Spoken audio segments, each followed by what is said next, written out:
नमस्कार, मी Punjab duck 3x1 कापूस लावलेला आहे. सर्व शेतकऱ्यांना माझी विनंती, तुम्हाला ह्या गोष्टी कोणी सांगत नाही. 3x1 कापूस वाढला, तुम्ही काय करा, शेतात जाऊन बघा.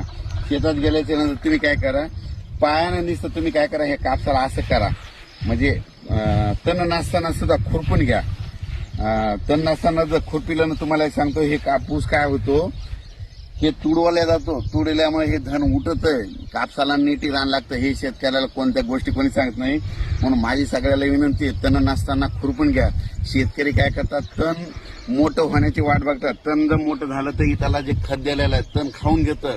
म्हणून सर्वांना माझी विनंती आहे, तुम्ही काय करा, यावेळेस करून बघा. तुम्हाला बघायचं झालं तर तुम्ही काय करा, आज शेतात गेल्याच्या नंतर कापसाच्या शेतामध्ये तुम्ही नुसतं काय करा, पायानं असं करा, 2 दिवसानं ही लाईन एखादी सोडा, तिथं काय करा, 2 दिवसांनी एखादी लाईन सोडून काय करा, बघा तुमचा कापूस